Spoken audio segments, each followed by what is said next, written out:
आज एक बड़ी समस्या है। बहुत लोग आज मिलने लगे हैं कि पहले हमारे पास खेत था, पहले हमारे पास घर पे गाय हुआ करती थी, पहले बागीचा था जिसमें आम फलता था, जिसमें कटहल फलता था, बड़हर फलता था। दुनिया भर के फलों के नाम बताते हैं। था, कहीं गया नहीं है, यही है, इसी धरती में है। आपने जो फालतू वाला विज्ञान पढ़ लिया है उसके हिसाब से आपने सोच क्या डेवलप कर गई कि यह जमीन स्थिर रहती है। नहीं मित्र, यह जमीन स्थिर नहीं रहती। इस जमीन का आकार घटता और बढ़ता रहता है। अब ज्यादा नहीं समझ पाओगे, इतना ही समझ लो कि ठंडी और गर्मी का प्रभाव पड़ने पर पदार्थ अपने आकार को बदलता है ना। जैसे देखो मेटल पे जो है हीट जब पड़ती है तो वो फैल जाता है, और जब ठंड पड़ती है तो वो सिकुड़ जाता है, कंस्ट्रिक्ट हो जाता है। उसी तरीके से यह धरती जब ताप में रहती है तो फैल जाती है, और यह धरती जब शांत रहती है तो सिकुड़ जाती है। तो आपका बगीचा, आपका खेत, आपकी गायें कहीं गया नहीं है, सब जगह सब उपस्थित है। केवल और केवल एक बार अपने घरों में देवताओं को, अपने कुल देवता को पुनर्स्थापित करिए। आपके पूरे परिवार में, आपके जीवन में लगातार आपके साथ रहने वाले व्यक्ति का नाम आपको पता है? अंधेरे में बैठे हैं ना, जीवन अंधकार और अज्ञान में बैठा है ना, नहीं पता है? आपके जन्म से लेकर आपकी मृत्यु तक एक ही रिश्ता आपके साथ रहेगा और दूसरा रिश्ता आपके साथ इस जीवन में नहीं आएगा। उसका नाम पता है? आपके अपने कुल देवता। जैसे ही आपके जन्म के विषय में आपके माता पिता ने सोचा था, उसी समय से लग गए थे। आपके शरीर में 3 महीने बाद आत्मा का प्रवेश हुआ, तब तक उन्होंने नहीं संभाला था। और जैसे ही आप इस संसार में सशरीर प्रवेश करते हैं माता के गर्भ से, वैसे ही उनका फिर कार्यक्रम चालू हो जाता है। वो तब तक आपके साथ हैं जब तक आप समझने लायक नहीं हो जाते। जब आप समझने लायक हो जाते हैं तब निर्णय आपका हो जाता है। यदि आप उनके साथ रखना चाहते हैं तो आपके साथ रहेंगे वो, और यदि आप मन के भावों से उनको दूर कर देंगे तो आपसे दूर चले जाते हैं। अब बहुत लोग वैज्ञानिक हो गए हैं, कहते हैं कि हाँ देवता है तो दिखाओ।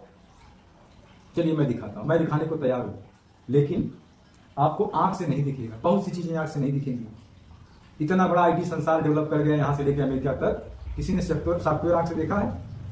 आप स्क्रीन देख रहे हैं, स्क्रीन पे जो चीजें हो रही हैं वो दिख रही हैं। भाई क्रिया का जो फल है वो दिख रहा है ना, क्रिया के लक्षण दिख रहे हैं ना। सॉफ्टवेयर कहाँ दिख रहा है? उस सीडी से और उस पेन ड्राइव से ट्रांसफर हुआ, जो चीजें काम कर रही है उसके अंदर, जो उस छोटे से डिस्क में, रैम में, रोम में घूम टहल रहा है, वो दिख रहा है? नहीं दिख रहा है। आज पूरी दुनिया डाटा ट्रांसफर। आंख से डाटा दिखता है? नहीं दिखता। हवा चल रही है ना, हवा एक पदार्थ है। हवा क्या है? दुनिया में 2 ही चीजें हैं ना, या तो मटेरियल है, एनर्जी है, या पदार्थ है, ऊर्जा है। हवा क्या है? हवा केवल ऊर्जा है? हवा पदार्थ है। दिखता है?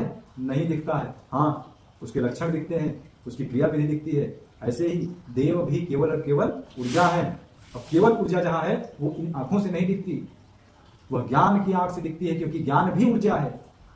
इतने दिन से आप लोग दर्शन पढ़ रहे हैं ना, दर्शन शास्त्र क्या कहते हैं अंग्रेजी में इसको? दर्शन शास्त्र को आप लोग जानते होंगे, अंग्रेजी मैंने कम पढ़ी है। दर्शन शास्त्र है, दर्शन शास्त्र की पढ़ाई हो रही है। ज्यादातर भारत के लड़के नालायक हो जा रहे हैं दर्शन शास्त्र में बीए करके, अमेरिका के। क्यों? क्योंकि नाम है दर्शन शास्त्र, तो दर्शन किसी चीज का नहीं है। कुछ दिखता है दर्शन शास्त्र में? जितने लोग दर्शन शास्त्र जो है एमआई कर लिए हैं वो बता दें, कुछ दिखा उनको? दिखता नहीं आंखों से, उनको केवल ज्ञान होता है। भगवान भोलेनाथ की तीसरा नेत्र है ना ये, आज्ञा चक्र आपका। इसके विषय में जब आपको जानकारी नहीं है तो आपको कहां से देवता दिखेंगे?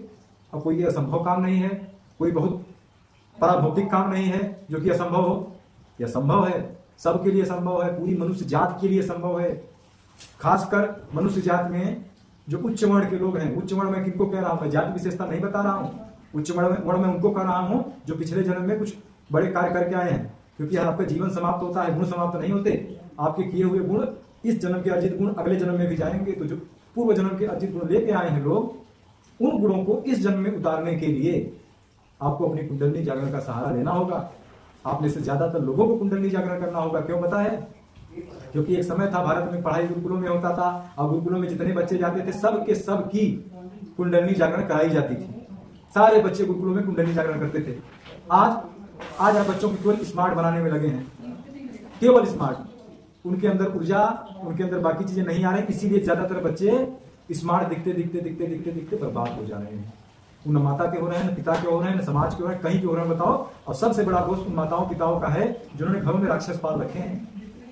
आज अगर युवाओं को आप ये समझ रहे हैं कि बड़े अच्छे हैं ना, तो अपने दिमाग से भ्रम हटा दीजिए। सब माता पिता अपने बच्चों को केवल ढक रहे हैं। ज्यादातर बच्चे राक्षस हो चुके हैं, बहुत कम बच्चे बचे हैं जिनमें राक्षसत्व